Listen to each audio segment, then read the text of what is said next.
찬미 예수님. 예, 저도 지난 제 수요일 이후에 여러 가지 좋은 결심들 뭐 매년 해오는 것처럼 그렇게 잘 했습니다만은 또 지나는 지금 이 시점에 와서 특히 매 주일 강론 때 강론을 준비하면서 이렇게 앉아 있다 보면은 내가 이렇게 해도 되는가 또는 또 어떻게 좀 더 어떻게 해야 하지 않나 하는 뭐 그런 생각들을 많이 해봅니다. 그러면서 특히 오늘 같은 경우에는 우리가 예상돼 있는 주제어가 부활의 삶을 어떻게 살 것인가. 사실 뭐 어떻게 보면은 주제의가 부활의 삶을 어떻게 살 것인가를 우리 스스로가 몰라서 물어보는 게 아니고 또 특별하게 시간을 마련해서 그에 대한 이야기를 하고 함께 고민하고 함께 또 기도해야 될 그런 기도 제목으로 우리가 삼아야 될 이유가 어디에 있는가. 어찌 보면은 뭐 아주 자연스럽고 대단히 어렵지 않은 그런 이야기들인데 우리가 일상의 어떤 삶 안에서 우리가 살아가면서 그런 많은 것들을 놓치고 살고 있죠. 저 역시 그렇게 마찬가지고. 그래서 사실 강론대에 있어서 저도 저 나름대로 어떤 이야기를 나름대로 준비된 이야기를 우리 교우들에게 전해드리지만 그러면서도 어찌 보면 그 이야기가 누군가에게 재촉하는 어떤 권고의 이야기가 아니라 저 자신에게 하는 저 이야기입니다. 그러니까 앞으로도 우리 본당에서 제 이야기 많이 여러분들 들으시고 저에게 질책하는 그 이야기에 혹시 공감이 되거나 동의되는 부분들이 있으면은 여러분들도 그와 함께 그렇게 움직이시면 되지 않을까 그런 생각을 해봅니다.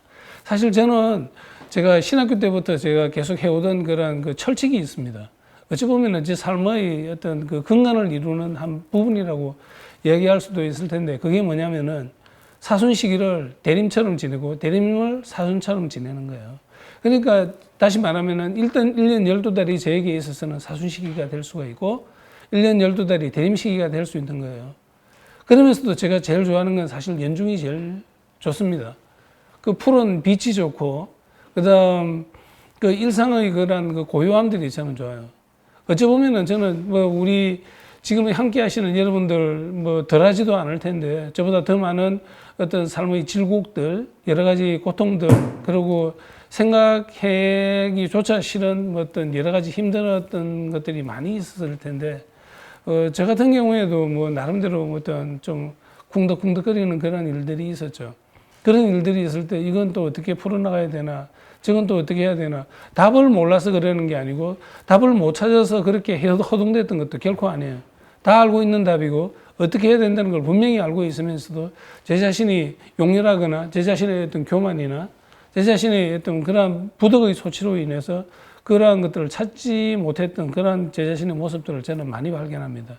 여러분들은 어떤지 모르겠습니다. 그래서 제가 오늘 어쩌면은 우리 주제어로 부활의 삶을 어떻게 살 것인가. 그걸 뭐 누가 모릅니까? 부활의 삶을 어떻게 살 것인가. 몰라서 그걸 묻나? 그러는 것들이 아니라 이미 우리가 알고 있는 답들을 우리가 다시 한 번 더 우리가 상기하면서 우리 자신들이 지금 걸어가고 있는 우리 삶의 어떤 모습들 그리고 걸어왔던 삶의 족적들을 우리가 돌아보면서 더한 기쁨으로 우리가 살아내기 위한 그러한 시간들을 우리가 함께 했으면 좋겠습니다. 마태복음 3장 2절을 저희 여러분들에게 소개해드리고 싶은데 이렇게 합니다. 너희들은 회개하여라. 왜냐하면 천국이 가까워 왔다. 이렇게 얘기를 합니다. 낯설지 않은 이야기입니다. 그렇죠? 회개하여라. 세례자 요한이 광야에 나와서 첫 번째 했던 이야기가 회개를 이야기했던 거죠. 회개해야 되는 이유가 천국이 가까이 왔기 때문에 우리가 회개를 해야 된다고 그렇게 이야기를 하고 있습니다. 그러면 우리는 그 회개를 어떻게 해야 될 것인가? 하나님께는 어떻게 우리가 접근해 나갈 것인가? 이에 대한 어떤 고민을 우리가 심도 있게 잘 해야 될 텐데 그러면 어떻게 할 것인가? 어떤 수도자가 산에서 은수 생활을 하고 있었습니다. 덕망이 높은 사람이고 나름대로 아주 기도에 열심한 분이시기 때문에 그분의 명성을 듣고서 어느 젊은이가 찾아갔습니다. 스승님, 하나님을 어떻게 하면 찾을 수 있습니까? 어떻게 하면 내가 하나님을 만날 수 있습니까? 이렇게 얘기를 한 거예요. 그런데 이 스승은 아무 이야기도 안 해주는 거죠. 그러니까 그 다음날 또 갔어, 젊은이는. 아무 이야기도 없어. 그 다음날 또 갔어. 또 아무 이야기도 없어요. 그래도 그 젊은이가 찾고자 하는 어떤 진리의 그 답들, 그 모습이 기특해서, 그러면은 너 내일 내가 있는 곳으로 다시 와. 다시 갔더니 나와 함께 저 밑에 못으로 내려가자. 못으로 내려가서. 그러더니 그냥 뭐 거기에 뭔가 뭐 어떤 답이 있나 싶어서 갔더니 아무런 답은 없고 혼자 그냥 몸을 씻으러 들어가는 거예요, 스승은. 이상하다. 왜 저러는 거지? 그런데 아무런 대답도 없어. 그러니까 젊은이가 또 물어보는 거예요. 어떻게 해야 됩니까? 저는 이 자리에서. 무엇을 보고 느껴야 됩니까? 그러니까 일로 들어와 봐라고. 이 못으로 들어와 봐라고. 아, 드디어 답을 가르쳐 주시겠구나 싶어서 갔더니 갑자기 그 젊은 청년의 목을 잡고 머리를 있는 힘을 다해서 눌러서 물속으로 빠뜨리는 거예요. 그러니까 숨을 못 쉬니까 젊은이는 허우적대지 않겠습니까? 발버둥을 치면서 올라와. 올라오면은 또 밀어넣어. 발버둥 치려면은 또 밀어넣어. 그렇게 몇 번을 반복하다 보니까 기진맥진한 젊은이가 나갔던 거예요.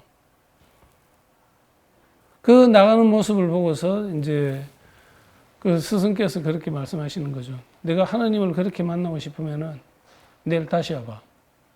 이상하게 뭐 답도 없고 그냥 죽이려고 그냥 물에 빠뜨리려고만 했던 그 이야기 이후에 뭐 진행된 것들이 없는데 내일 또 오래. 그 이왕 시작한 걸음이니까 내일 그 다음날 또 갔어. 가서 물어봤어. 어저께는 왜 그러셨습니까? 그럼 너는 왜 그랬어? 스승의 답이 오히려 적반하장이라 할까? 아주 이해가 안 되는 이야기를 하는 거예요. 그래서 공기가 없으니까 숨이 막혀 죽을 것 같았습니다. 거기에 답이 있는 거예요. 하나님이 없으면 죽을 것 같은, 질식할 것 같은 그런 느낌으로 하나님을 찾게 되면 하나님을 만나게 될 거라고. 여러분들은 어떻습니까? 우리가 매일 기도를 뭐 많이 하지 않습니까? 성모님께 대해서 성모성, 또 주님의 기도, 영광성, 그 외 기타 우리 교회에서 공인된 여러 가지 기도문들이 많은데 우리 기도를 얼마나 많이 합니까? 근데 여러분들은 어떤 기도를 어떻게 그 기도를 하시면서 어느 정도의 절박함을 가지고 합니까? 그러니까 어떤 사람들은 묵주기도 할 때 전기밥솥 스위치도 꽂고 커피물도 올리고 잔디도 깎고 별의별 일들을 다 하는 거예요, 우리는. 뭔가를 한 곳에서 이렇게 정진해야 될 그 시간에는 그것만을 해야 될 텐데 그렇게 하지 못하고 별의별 생각들을 다 하는 거죠. 그러다 보니까 거기에 어떤 절박함이라든가 내가 뭔가를 해야 될 것에 대한 그러한 어떤 당위성이라 뭔가를 완전 망각한 채 그냥 숙제하듯이 해내는 거예요. 더러는 그냥 아유 이때까지 해오던 게 묵주기도 5단 뭐 15단 매일 하던 거니까 오늘도 그냥 일단 자기 전에 해야지. 숙제하는 거예요. 숙제. 우리가 하는 기도가 숙제하는 기도가 되는 거죠. 정말 그러니까 한 번을 기도를 하더라도 우리가 제대로 해야 되는데 그렇게 하지 못하고 그냥 뭐 안 할 수는 없고 또 뭐 그렇게 하면서 하는 그 기도가 되다 보니까 그 안에 절박함이 없는 거죠. 절박함이 없는 그곳에서 우리가 하나님을 만날 수 있겠습니까? 그러다 보니까 우리가 나는 기도를 열심히 하는데 몇십 년을 그런데 아직도 못 만났어 라고 하는 이런 이야기를 하는 이들이 많습니다. 어쩌면 저 같은 경우에도 저도 하는 기도가 그런지도 몰라요. 제가 하나님께 드리는 미사가 좀 더 절실하고 좀 더 절박한 상황에서 그러한 어떤 마음으로 제가 다가가야 되는데 그러지를 못하게 미사를 드리거나 기도를 하고 나면은 그 다음에는 뭔가가 찝찝한 어떤 느낌들이 많이 남아있죠. 제 안에서 그러한 느낌들이 남아있다고 한다면은 그것은 제가 그에 대한 절박함이 없었다는 그런 반증이지 않을까 저는 그렇게 생각을 해봅니다. 그래서 우리가 이 시기를 지나면서 우리 각자가 좀 더 생각하고 고민하고 깊이 아파하면서 좀 더 준비해야 될 그런 것들이 얼마나 많을까 그런 생각을 해봅니다. 모든 사람이 죄를 지었기 때문에 하느님이 주셨던 본래의 영광스러운 모습을 잃어버렸습니다. 로마서 3장 23절. 우리는 이런 우리 각자가 지은 죄 때문에 고민하는 경우들이 참 많이 있습니다. 그리고 그 죄의 사슬에서 벗어나지 못하는 우리 자신들이 참 부족함들도 많이 보게 되고, 우리는 분명히 고해성사를 통하거나 다른 하느님께 받은 그 은혜를 통해서 우리는 알고 있습니다. 하느님께서 우리 죄를 사해 주셨고 우리에게 새로운 기회를 또 주셨구나 하는 그런 마음들을 우리는 알고 있습니다. 그렇지만 그것을 우리가 차고 넘지 못하는 경우들이 있습니다. 왜냐하면은 고해성사를 통해서 그렇게 하나님께서는 용서를 해주셨는데 정작 내 자신이 나를 용서하지 못하는 거예요. 하나님은 이미 용서하시고 잊어버렸는데 나 자신은 그걸 기억하고 있는 거예요. 그러니까 또 누군가는 뭐 총고백을 또 해야 됩니다. 뭔가를 또 해야 됩니다. 하고 막 그렇게 하는데, 사실 우리 교회 안에서 이제 총고백을 하는 것은 그렇게 교회 안에서 썩 권장하지는 않습니다. 제가 신학교 때 총고백에 대한 그런 성사 집행이 좀 있었는데, 특히 우리가 피정을 간다든지 그 외에 다른 기타 특별한 어떤 절기에 그렇게 하는 시간들이 있기는 했습니다만은 그 이후라면은 뭐 한 1990년대 한 후반쯤 될까요? 후반쯤 전쯤에. 그래서 그랬는데 총고백을 하는 그것을 그렇게 권하지는 않습니다. 왜냐하면은 여러분들이 이 고해성사를 들을 때 그 마지막 문장들을 한번 생각해 보세요. 이밖에 알아내지 못한 죄에 대하여 통회하오니 사하여 주소서 했죠. 했으면은 그에 대해서 하나님께서 사해 주셨단 말입니다.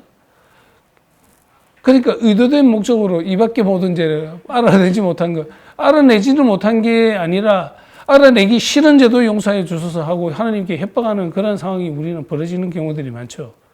그런데 그렇게 이밖에 알아내기 싫은 죄도 용서해 주소서가 아니라 이밖에 알아내지 못한, 이게 정확하게 해야 돼요. 그러니까 그렇게 해야 되는데 그 죄가 그렇게 용서가 되었으면은 그 안에서 총고백은 모든 그 안에서 다 정리가 된 거죠. 지나온 내 삶에 대해서 새롭게 출발할 수 있는 그런 은혜들, 새하늘과 새 땅을 호흡할 수 있는 그런 기운들을 이 성사를 통해서 우리는 받았는데, 정작 하나님께는 용서를 청하면서 내 자신에게는 용서를 청하지 못하는 거예요. 그렇게 한다고 하면은 우리가 하나님께 청하는 그런 용서에 대한 그 준비가 그렇게 절박하지 않았던 거죠.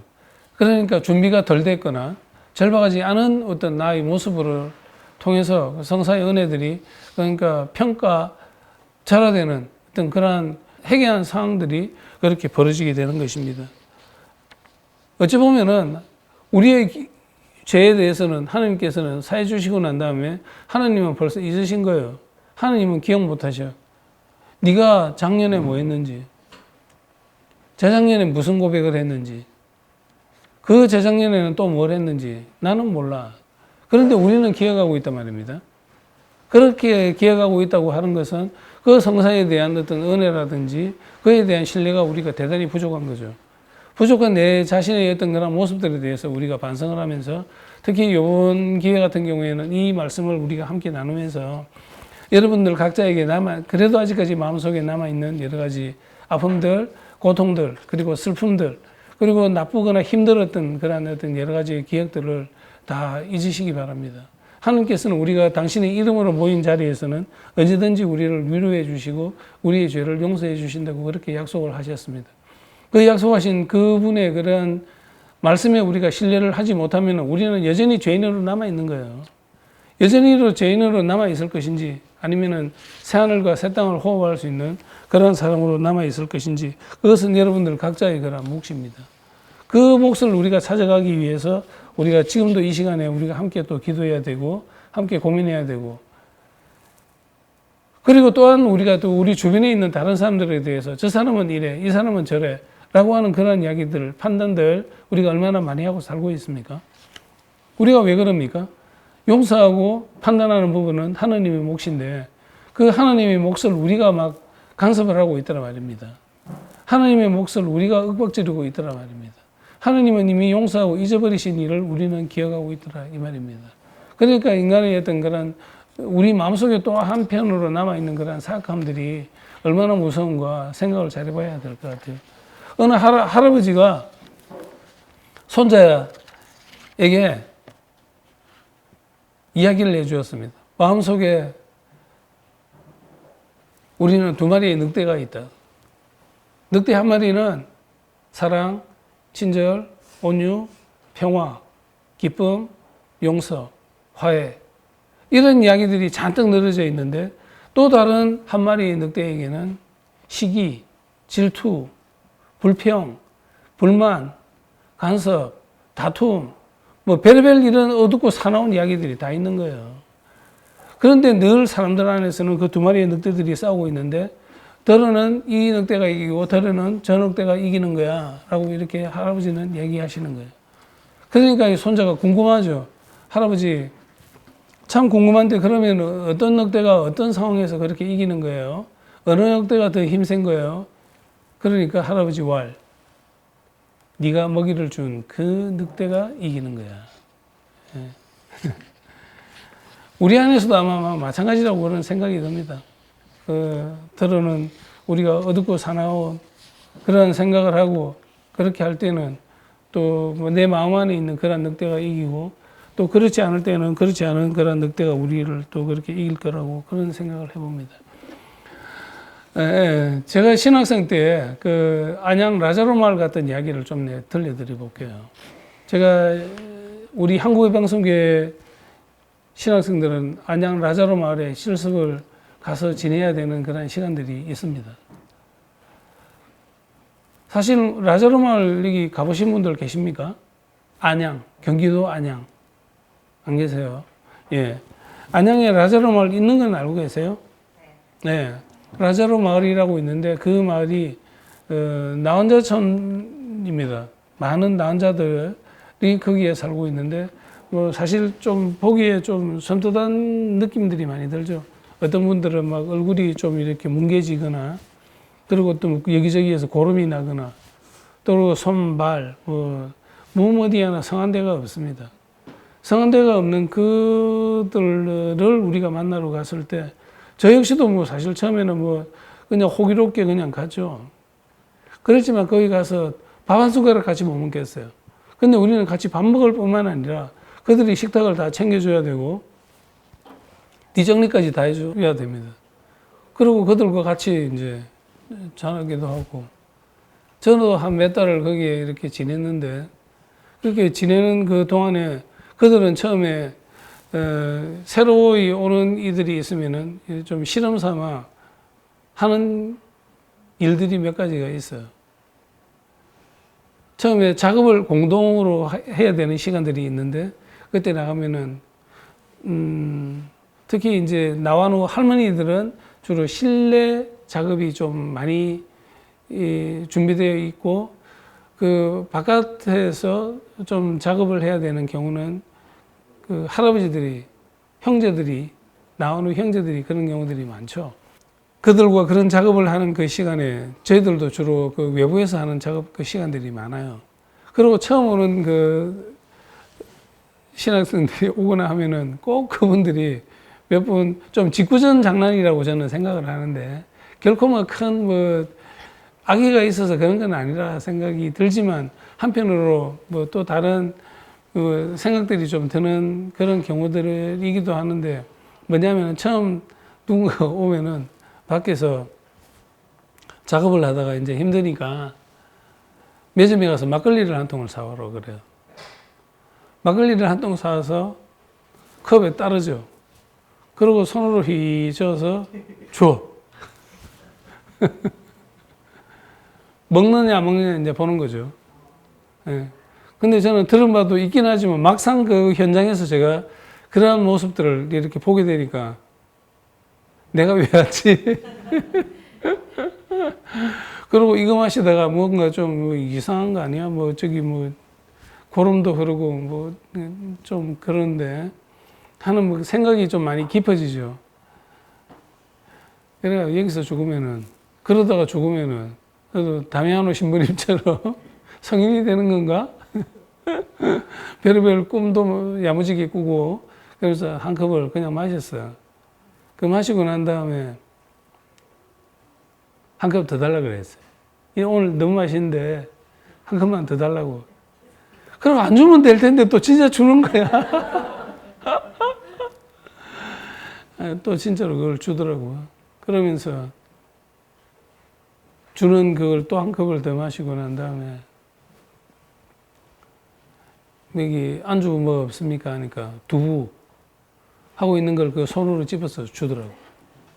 손으로 집어서 그 주기에 그것도 또 하나 더 먹고 싶어서 하나만 더 주세요.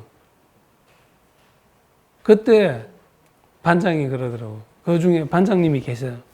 그 반장님이 야 저기 우리 다니엘 우리 신학생 우리 학사님한테는 그만해 그러는 거예요. 네. 그때 저는 그 이야기가 얼마나 반갑던지. 그래서 그냥 이제 안 그래도 되겠다는 게 아니라 그들 공동체의 일원 안에 내가 흡수됐구나 하는 생각이 들었었어요.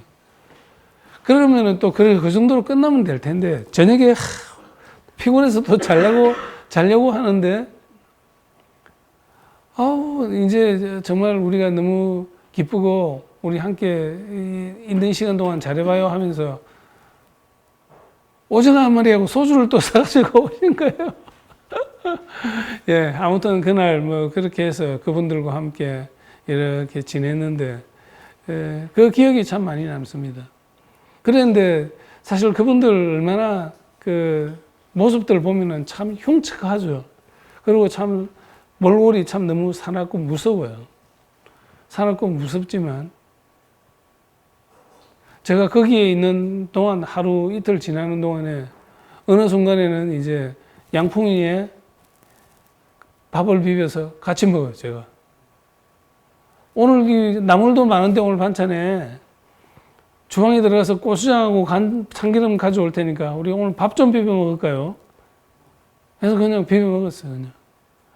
그리고 또 다른 여러 가지 일들이 이제 진행되는 동안에 이렇게 좀 적잖이 좀 있었습니다만은 그들과의 시간이 하루 이틀 깊어지는 그 동안에 저는 제 자신이 얼마나 성화되고 얼마나 내가 성숙되는가 하는 그런 생각들을 많이 해봤습니다. 그러다가 이제 예정되었던 라자로 마을에서의 시간이 지나고 돌아설 때 그 자리에 남겨두고 떠나게 되는 그 떨어지지 않는 그 걸음들이 아직도 그 여운으로 이렇게 남아있는 그런 시간들이 있습니다. 이 세상에서 여러 곳에서 그런 병으로 힘들게 고통받고 살아가고 있는 그들을 위해서도 여러분들 기도 중에 많이 기억해 주시기 바랍니다. 저는 거기에서 지내는 아주 그렇게 길지 않은 시간 동안에 하나님의 은총이 저에게 들어와서 저를 성화시키고 변화시켰다고 저는 믿습니다. 그렇게 믿는 바로 그 시간에 저는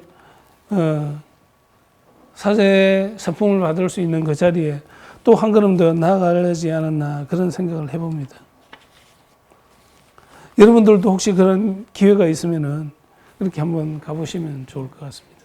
근데 거기에서 뭐 구체적으로 그들과 액티브하게 뭐 일을 안 하더라도 그런 곳에 가서 한번 머물러 보세요. 그리고 왜 하나님께서는 이런 사람들을 사랑하셨는가? 그리고 그들 안에서 그들의 어떤 그 모습들 안에서 나는 내가 찾아낼 수 있는 하늘의 소리는 무엇인가? 이렇게 생각해 보는 것들도 참 필요하지 않을까 생각해 봅니다. 주옥 같은 그런 시편들이 얼마나 많습니까? 거기에서 안양 라자로 마을에는 시편 126장이 거기에 벽에 적혀 있습니다. 씨 뿌리고 울며 가던 그들은 기쁨으로 곡식당 거두어 드리리라. 그 씨 뿌릴 때 그들은 눈물을 흘렸다고 그럽니다. 내가 눈물로 힘들어서 고통스러워서 눈물로 그렇게 씨를 뿌렸던 그 시간이 지나고 나니까 곡식당 들고 오면서 기쁨으로 돌아올 수 있는 그 시간도 있으리라고 그렇게 얘기를 하는 그러한 어떤 시간들을 우리가 좀 더 묵상을 잘해야 되지 않을까 그렇게 생각을 합니다. 지금 여러분들 이렇게 사시는 동안에 다양한 모습으로 누군가에게 말하기도 참 민망스럽고 그리고 참 수치스럽기도 하고 모양 빠지는 그런 모습이기도 하고 그렇지만 시편 126장이 우리에게 격려해 주는 것처럼 그렇게 뿌렸던 그 눈물 가운데 그 행동이 언젠가는 하나님의 때와 하나님의 장소에서 그 열매를 맺지 않을까 그런 생각을 해봅니다. 여러분 모두에게 그런 열매를 맺을 수 있는 그러한 시간들이 그렇게 있기를 바랍니다.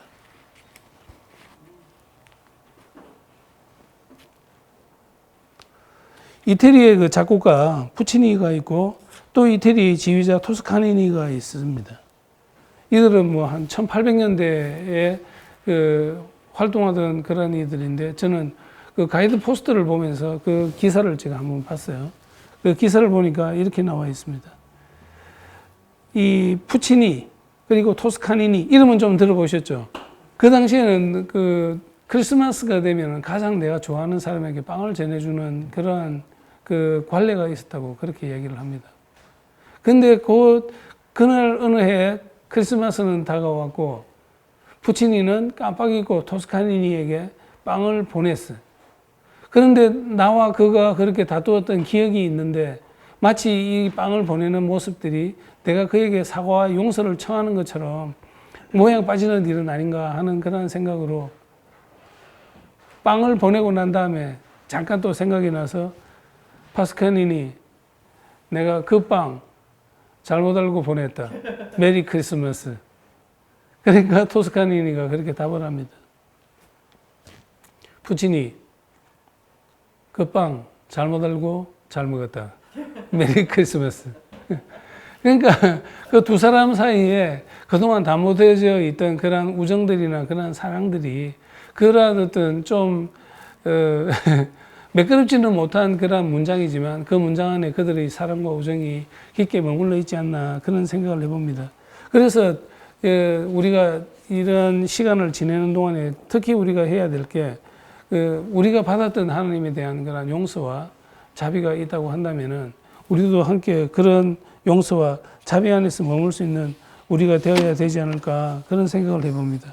저는 부산 사람이라서 참 바다를 좋아합니다. 그리고 어떤 일이 있을 때는 바닷가를 잘 걸어요. 그리고 바다가 없으면 강이라도 좀 넓은 데를 이렇게 보고 한참 앉아있는 그러한 습관들이 참 많이 있는데 그 해변가 그 모래사장을 가보면은 참 재밌는 일들이 많죠. 누군가가 데이트할 때는 뭐 자기들이 뭐 하트를 그리기도 하고 또는 뭐 쓰고 싶은 글자 또는 뭐 합격 또는 자식의 성공 뭐 남편의 뭐 등등을 이렇게 쓰기도 하는데 바닷물이 이렇게 한번 왔다 가고 나면은 다 없어지는 거죠. 다 없어지는 그 모습들을 보고 저는 이제 그런 생각을 했었어요. 저렇게 애써 썼는데 바닷물이 그 대단하지도 않은 그 자연의 물이 한번 휩쓸고 지나가니까 다 없어진단 말이에요. 그러면 결국 하느님과 나와는 싸웠을 때 나는 항상 1대0이에요. 그 1대0이 100대0이 될 수가 있고 영원히 이거는 깨지지 않을 그러한 어떤 승부수인데 그럼 나는 여기에서 이 자연 앞에서 하나님께서 만드신 이 창조물 앞에서 내가 무엇을 어떻게 해야 할 것인가. 그래 그 안에서는 내가 겸손하게 그 안에서 하나님께 굴복할 수 있는 내 자신이 담보되게 될 때 내가 하나님 안에서 얻을 수 있는 것들이 얼마나 많을까. 저는 그런 생각을 해봤습니다. 때로는 우리가 하나님께 이렇게 대드는 경우들이 참 많이 있습니다. 왜 이걸 나에게 주셨습니까? 왜 하필이면 내가 이걸 겪어야 됩니까? 왜 내 사랑하는 사람이 저렇게 되어야만 합니까? 라고 하는 여러 가지 이야기들을 우리는 많이 하고 그렇게 살고 있습니다. 때로는 저 같은 경우에도 또 그렇게 해오기도 했었습니다. 근데 그렇게 하면은 할수록 그렇게 고함을 지르고 그렇게 대들수록 나는 하나님과 교회 앞에서 더욱더 작아지는 내 모습들을 늘 발견할 수밖에 없었습니다. 그렇지만 그 앞에서 내가 정말 하나님 앞에서 그렇게 굴복할 수 있는 그런 겸손함이 담보되어진다고 하면은 하나님께서는 하나님의 어떤 방식으로 우리를 늘 품어주시더라 이 말이죠. 오늘 아까 제가 특히 그 용서에 대한 이야기를 좀 더 해보고 싶었다는 이야기를 제가 드리는 이유가 사실 하나님 나라의 법칙은 하나님의 나라는 용서의 나라죠. 하나님의 통치 방식이 용서죠. 그러니까 우리가 하나님 나라에 살기 위해서 하나님 나라의 시민으로서 우리가 머물기 위해서는 결국 우리는 용서의 사람이 되어야 되지 않을까 그런 생각을 해봅니다. 우리 안에서 그런 용서에 대한 것들 그리고 우리가 하나님과 교회 앞에서 회개할 수 있는 그런 마음들이 철저하게 담보되어진다고 한다면은 우리는 하나님과 교회 앞에서 거듭날 수 있는 그런 기회를 얻을 수 있지 않을까 그런 생각을 해봅니다. 세상을 살다 보면은 사실 많은 일들을 우리는 그렇게 만나게 되고 또 앞으로도 그렇게 만나게 될 것입니다. 근데 그렇게 만나게 될 때 나는 그 사람에 대해서 내가 대하는 방식들이 무엇인가 내가 처음으로 그 사람에게 대해서 판단하는 그런 방법들 처음에 그의 학력이나 그의 외모나 또는 그가 가지고 있는 권력 또는 그가 가지고 있는 부로 내가 그를 내 친구로 맞아들일 것인가 아닐 것인가 내가 접근할 것인가 말 것인가 이런 생각을 하는 경우들이 많이 있습니다. 그런데 우리는 그거보다도 먼저 그가 하나님의 사람인가 라는 것들을 우리가 먼저 좀 볼 수 있는 그런 눈을 앞으로 하나 둘 시간이 우리가 가는 동안에 이렇게 키울 수 있는 우리 될 수 있으면 참 좋겠습니다. 그리고 또 그렇게 우리가 좀 영적으로 성숙되고 그렇게 나아가기 위해서는 먼저 가장 우선되는 것들이 그러한 기도하는 그런 사람들이 돼야 되겠죠. 왜 내가 기도를 해야 되는가?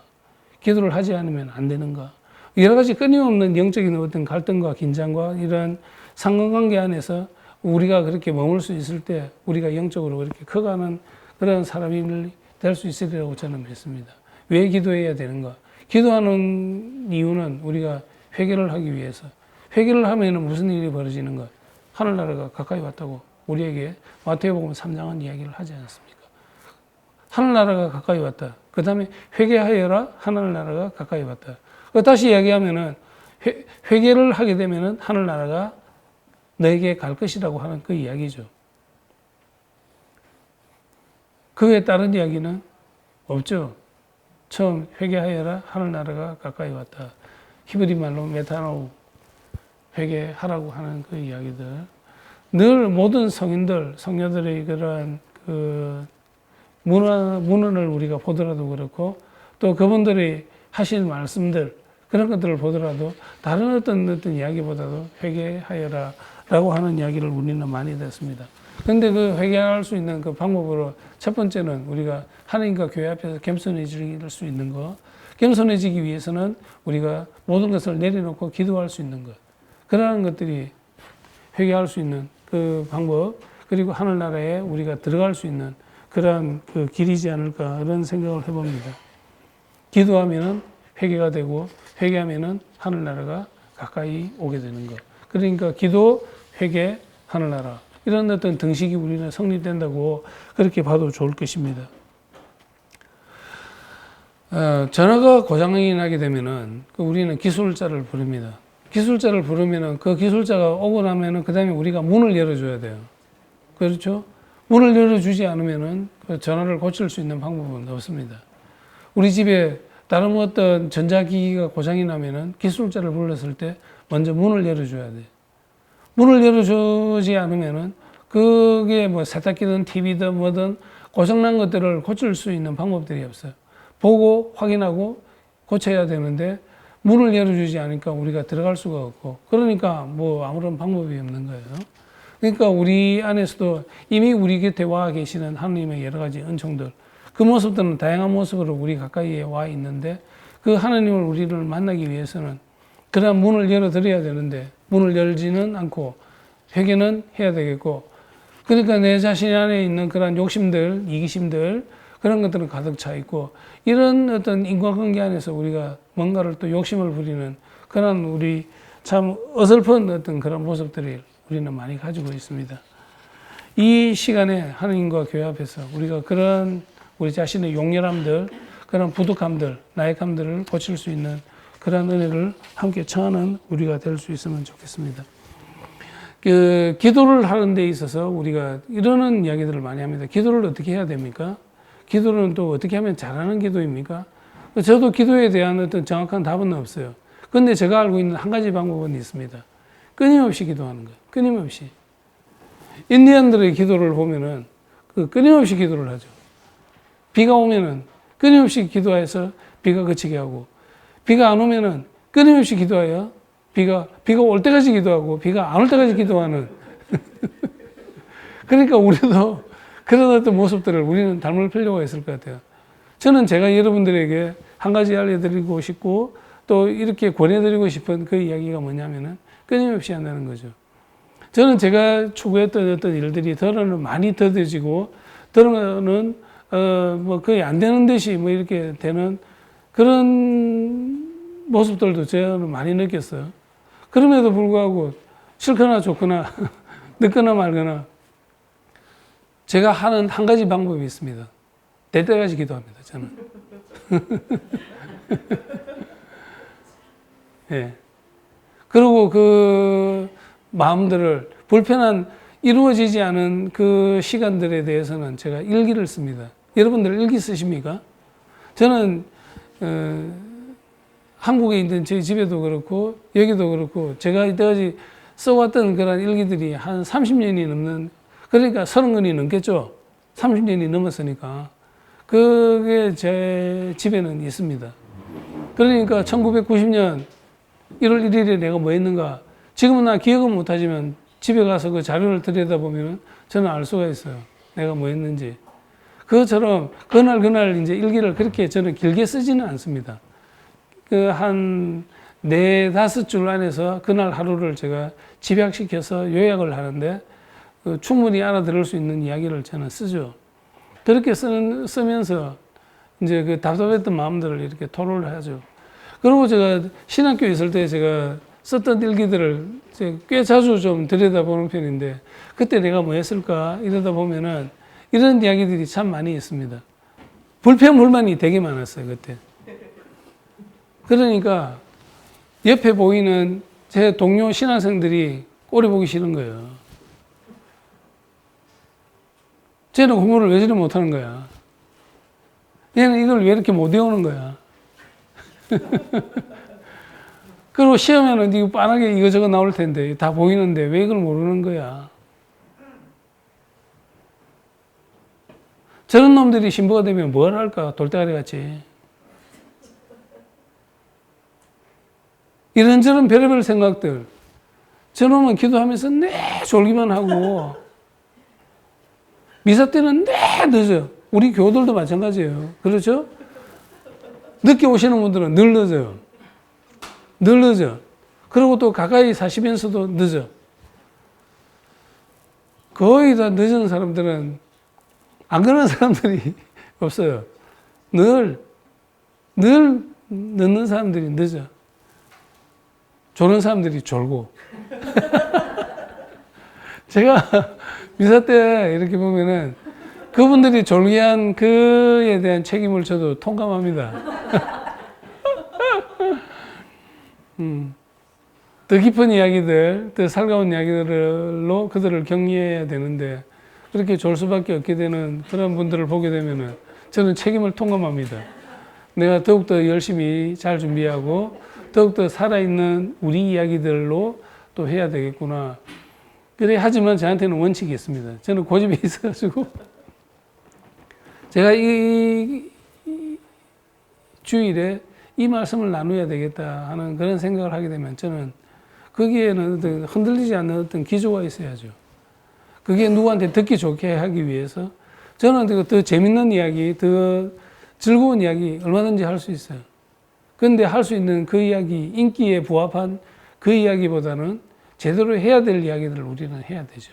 그리고 제대로 질러야 되는 이야기들을 제대로 해야 되는 그건데, 더러는 뭐, 글쎄요. 하여튼 뭐, 그렇게 하시는 신부님들 별로 안 계신다고 생각합니다.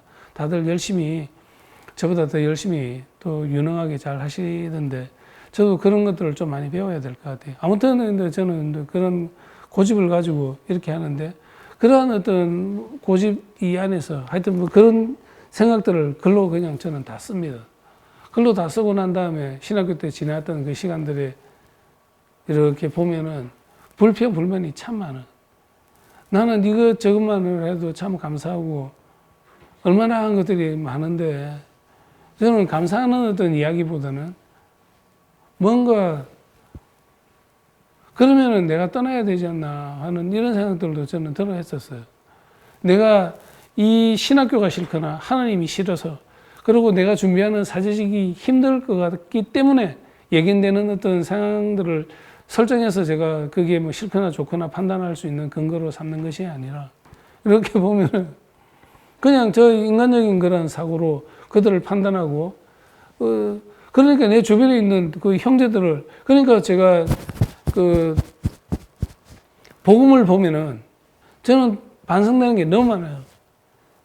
내 안에 있는 티는 못 보면서 남의 들보를 내 안에 들보가 있는데 남의 티를 보고 그렇게 애써 그렇게 쏘아대는 그런 용렬함들이 참 많이 있더라고요.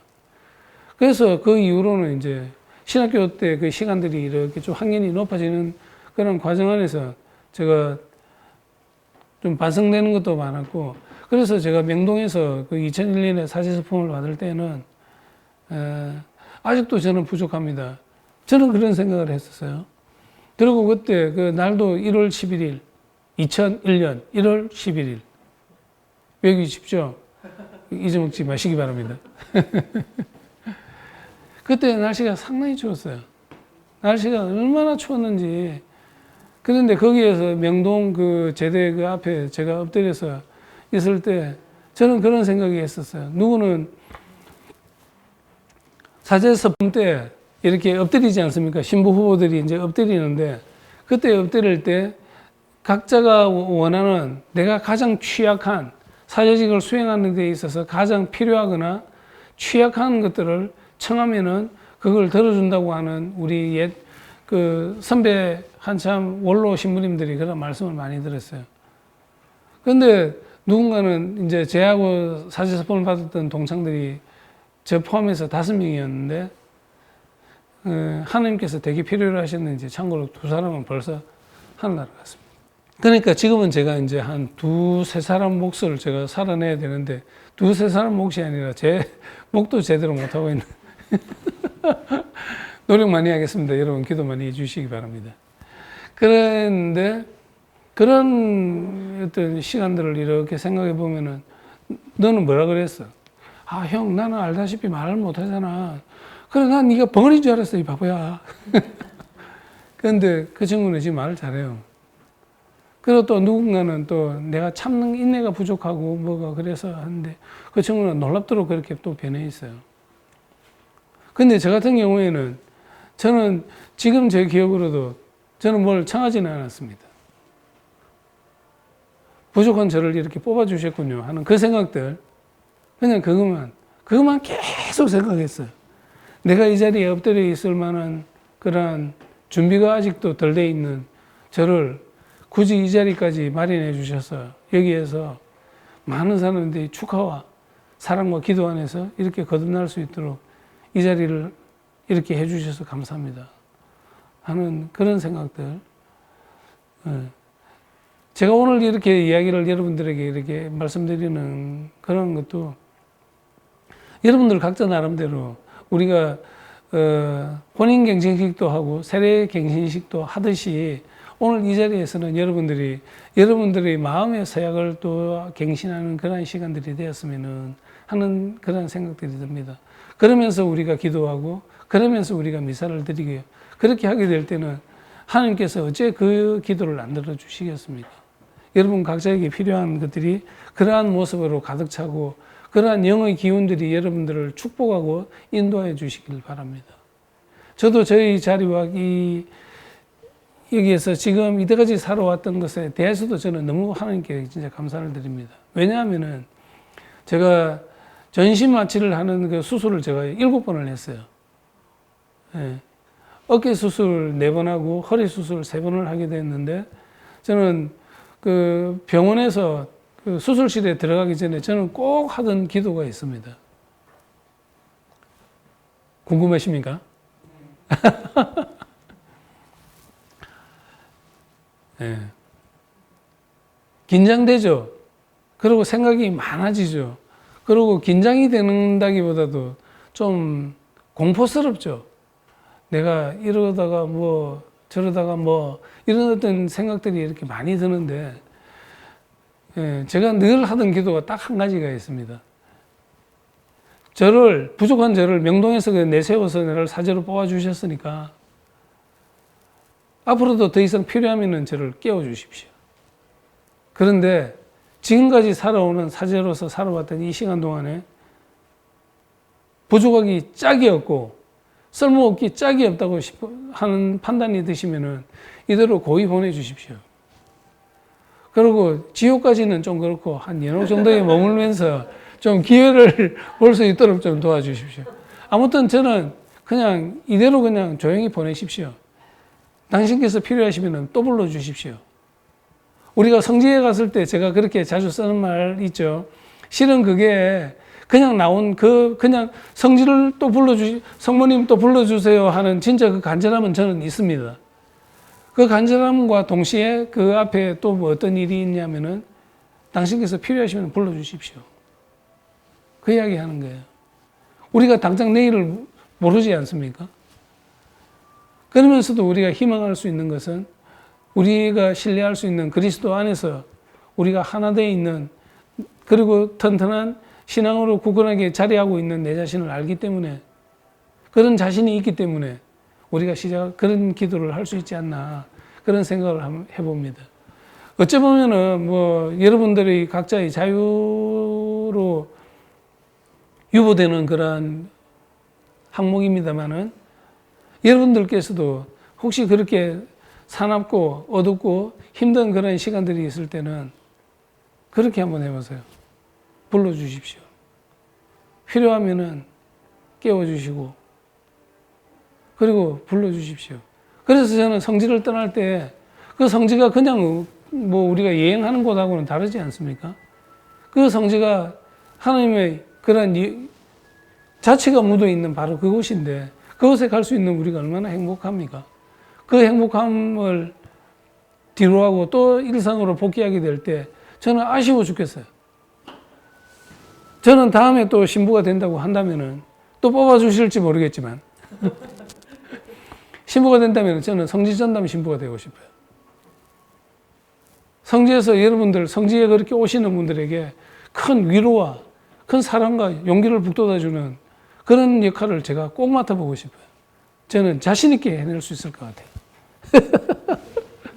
그래서 그렇게 힘들게 그렇게 오셨던 그런 분들, 한 분 한 분들을 우리가 하나님의 눈으로, 하나님의 사랑으로, 예수 그리스도의 손길로 그들을 어루만져주고 그렇게 위로가 되어줄 수 있다고 한다면 그 이상 더한 것들이 뭐가 있겠습니까? 제가 그런 일을 할 수 있도록 여러분들 기도 많이 해주시고, 그래서 이번에도 여러분들 앞으로 주변에도 그런 기회가 맞닥뜨리게 될 때는 불러주십시오. 그리고 그 성지에 도착하게 되면은 불러주셔서 감사합니다. 그리고 떠나게 될 때는 또 불러주세요. 라고 그런 기도를 해보세요. 저는 기도가 딱 그겁니다. 불러주십시오.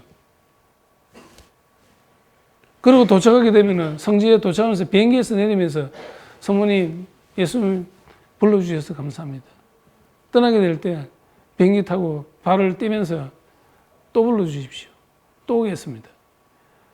이게 제가 병원에서 이제 7번 수술할 때 필요하면은 깨워주시고 아니면은 그냥 조용히 보내주십시오. 라고 했던 그 기도입니다. 이런 어떤 우리의 그 어떤 어찌 보면은 그냥 뭐 별것도 아닌 밋밋한 이야기인지는 모르겠지만 저에게 있어서는 제가 최대한 해낼 수 있는 가장 절박한 어떤 모습들을 그 문장 안에 저는 담아낸 겁니다. 이런 어떤 절박함들을 통해서 저는 하나님과 교회 앞에서 당신의 일을 할 수 있는 일꾼으로서 살아갈 수 있는 거 아닌가, 그런 생각을 해봅니다. 또 내일이나 모레나 또 부족함들이 또 있겠죠. 제 자신이 인정하거나 또는 저는 아니라고 생각하지만 누군가에게 보이기에 부족하기 짝이 없는 그 모습들이 있을지는 모르겠지만, 그러한 어떤 마음으로 우리가 하나님께 다가가기 위해서 애써 몸부림치는 그 시간 안에서 하나님께서는 우리를 축복해 주시리라고 저는 믿습니다.